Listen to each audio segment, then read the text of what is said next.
আসসালামু আলাইকুম রহমতুল্লাহি ওয়া বারাকাতু। আজকে দীর্ঘ কয়েকদিন যাবৎ দেখতে আছি ঢাকা মতিঝিল ইসলামিয়া ব্যাংকের সামনে আন্দোলন করতে আছে কিছু লোকজন। ইসলামিয়া ব্যাংকের গ্রাহকের রূপ ধারণ করে তারা আন্দোলন করতে আছে। তারা কেন আন্দোলন করতে আছে? আন্দোলন করতে আছে এই কারণে সরকার নতুন করে একজন স্বৈরাচারের দোসরকে নাকি ইসলামিয়া ব্যাংকের চেয়ারম্যান নির্বাচিত করেছে, দায়িত্ব দিয়েছে ইসলামিয়া ব্যাংকের গভর্নর হিসাবে। এই চেয়ারম্যানের পদত্যাগের দাবিতে তারা আন্দোলন করতে আছে ইসলামিয়া ব্যাংকের গ্রাহকের রূপ ধারণ করে। আসলে কি তারা ইসলামিয়া ব্যাংকের গ্রাহক? তা আপনার ভিডিওটা দেখলে বুঝতে পারবেন। কত টাকা আছে এখানে? এখানে আমার আছে আপনার কয়েক লাখ টাকা আছে আমার ইসলামী ব্যাংকে। সংখ্যা জানেন আপনি? আপনার টাকা আপনি সংখ্যা জানেন না? প্রায় 7-8 লাখের মতন আছে এখানে। 7-8 লাখ টাকা আপনি একজিট সংখ্যা জানেন না? আসলে আমরা বাংলাদেশ জামাত ইসলামের পক্ষ থেকে এই অন্যায়ের প্রতিবাদের জন্যই আজকে এখানে প্রতিবাদ ব্যবস্থা করা হয়েছে। এই লোকটাকে জিজ্ঞাসা করতে আছে যে আপনারা যে এখানে আন্দোলন করতে আছেন, কেন আন্দোলন করতে আছেন? বলতে আছে ইসলামিয়া ব্যাংকে যে দুর্নীতি লুটপাট এগুলা হয়, এর বিরুদ্ধে আমাদের আন্দোলন। আর বর্তমান সরকার যাকে ইসলামিয়া ব্যাংকের চেয়ারম্যান হিসেবে দায়িত্ব দিয়েছে গভর্নর হিসেবে, তার পদত্যাগের দাবিতে আন্দোলন করতে আছে। তো ওই গ্রাহকটাকে জিজ্ঞাসা করল সাংবাদিক যে ইসলামিয়া ব্যাংকে আপনার কত টাকা আমানত আছে। ও নির্দিষ্টভাবে বলতে পারল না ওর কত টাকা ওই ইসলামিয়া ব্যাংকে আমানত হিসেবে আছে। ও একবার বলতে আছে 7-8 লাখ, আবার বলতে আছে 5-6 লাখ। তো ওর কথাবার্তিতে বোঝা যায় ও ইসলামিয়া ব্যাংকের গ্রাহক না। ইসলামিয়া ব্যাংকের গ্রাহকের রূপ ধারণ করে যে বট বাহিনী, গুপ্ত বাহিনী, তারা এই আন্দোলন সংগঠিত করতে আছে সরকারকে বিভ্রান্তিত করার জন্য, বাংলাদেশের জনগণকে এই আন্দোলন করে বোঝানোর জন্য যে সরকার দুর্নীতিবাজদের হাতে বিভিন্ন ব্যাংকগুলো তুলে দিতে আছে। মানে সরকারের ইমেজটা নষ্ট করার জন্যই তারা এই কর্মকাণ্ডগুলো করতে আছে। তাদের মূল উদ্দেশ্য হলো যে সরকারকে জনগণ থেকে বিচ্ছিন্ন করে দেওয়া, যেহেতু তারা ক্ষমতাটা দখল করতে পারে। তাদের মূল উদ্দেশ্য হলো ক্ষমতা দখল করা। তো যারা এই ইসলামিয়া ব্যাংকের সামনে আন্দোলন করতে আছে, তো তাদের উদ্দেশ্য হলো যে ইসলামিয়া ব্যাংকটা দখল করা। এই ইসলামিয়া ব্যাংকের অনুদান দিয়ে এই জামাতে ইসলামী তার দল পরিচালনা করে। এখন যদি এই সরকার এই সুযোগ সুবিধা যদি না দেয়, তাহলে তো তাদের দল পরিচালনা করা কোনোভাবে সম্ভব হবে না। কারণ এই ইসলামিয়া ব্যাংকের অর্থ দিয়ে আগে জামাত ইসলামী দল পরিচালনা করত, বিভিন্ন জায়গায় গন্ডাগোল সৃষ্টি করত, তাদের মিটিং মিছিলে এখান থেকে অর্থ নিয়ে ওখানে ব্যয় করত। এই সুযোগ সুবিধাটা ছিল আগে। এখন তো নতুন করে নির্বাচিত সরকার রাষ্ট্র পরিচালনা শুরু করছে, এখন তো আর এই সুযোগ সুবিধা পাওয়া তাদের পক্ষে সম্ভব হবে না। এই জন্যে তারা এখন আন্দোলন করতে আছে ইসলামিয়া ব্যাংকের গ্রাহকের রূপ ধারণ করে। তো মূলত তারা ইসলামিয়া ব্যাংকের গ্রাহক না, তারা হলো যে জামাত শিবিরের গুপ্ত বট বাহিনী। তাদের উদ্দেশ্য হলো যে ইসলামিয়া ব্যাংক দখল করা, তাদের নিয়ন্ত্রণে নেওয়া, এই হলো তাদের উদ্দেশ্য। আর সরকারকে হেয় প্রতিপূর্ণ করা। এই যে এই গ্রাহকেরা এখন বলতে আছে, গ্রাহকের রূপ ধারণ করে জামাত শিবিরের নেতা কর্মীরা, যে প্রশাসন তাদের উপরে নির্মমভাবে নির্যাতন চালাইতে আছে স্বৈরাচারের মতো। তো তারা এই কথাগুলো কেন বলতে আছে?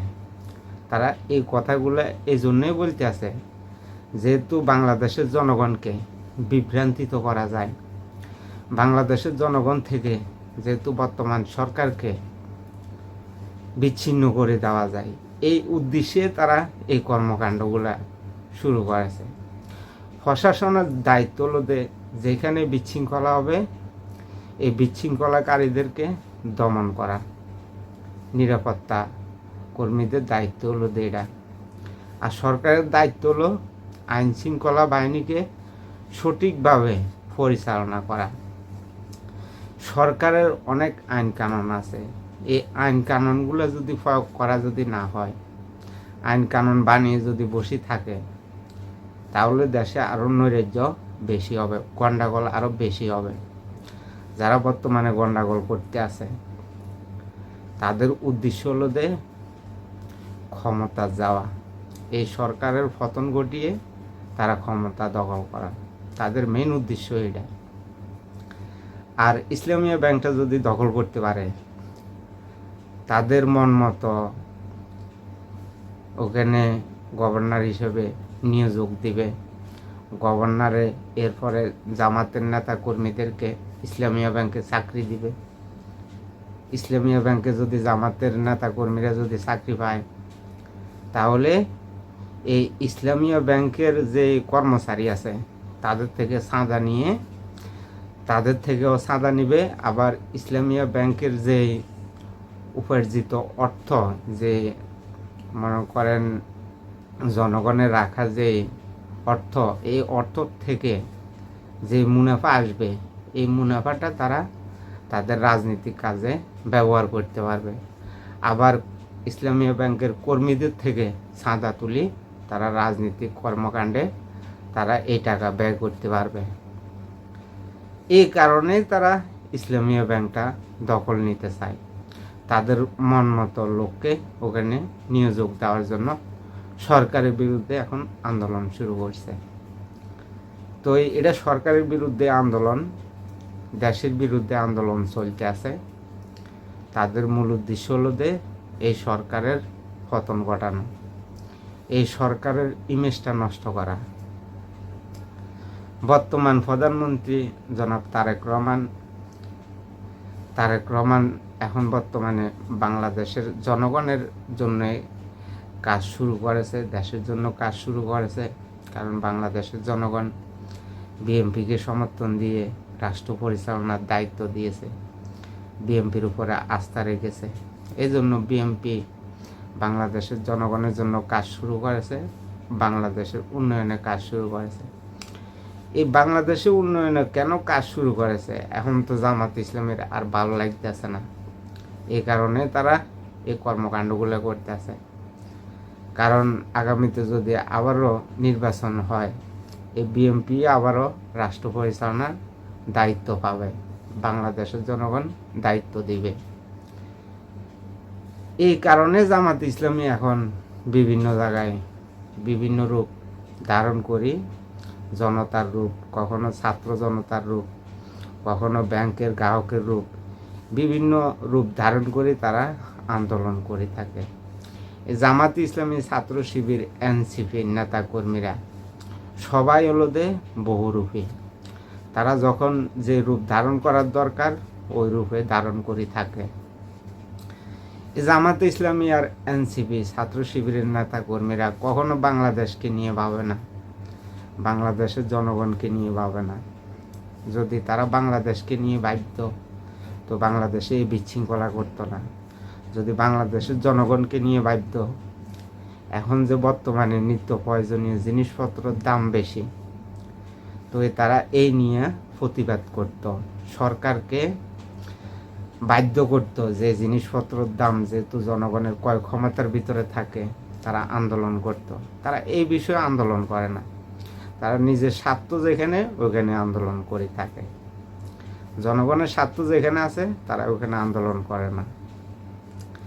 তো এই নিত্য প্রয়োজনীয় জিনিসপত্র যেহেতু বাংলাদেশের জনগণের ক্রয় ক্ষমতার ভিতরে থাকে, বাংলাদেশ সরকার, বর্তমান প্রধানমন্ত্রী জনাব তারেক রহমান চেষ্টা করতে আছে জনগণের ক্রয় ক্ষমতার ভিতরে রাখার জন্য জিনিসপত্র।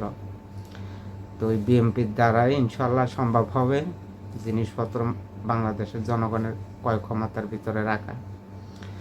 আর এনসিপির নেতারা বলছিল তারা নতুন ধারার রাজনীতি করবে, জামাত ইসলামীও বলেছিল তারা নতুন ধারার রাজনীতি করবে। আসলে তাদেরকে দিয়ে নতুন ধারার রাজনীতি কোনোভাবে সম্ভব না।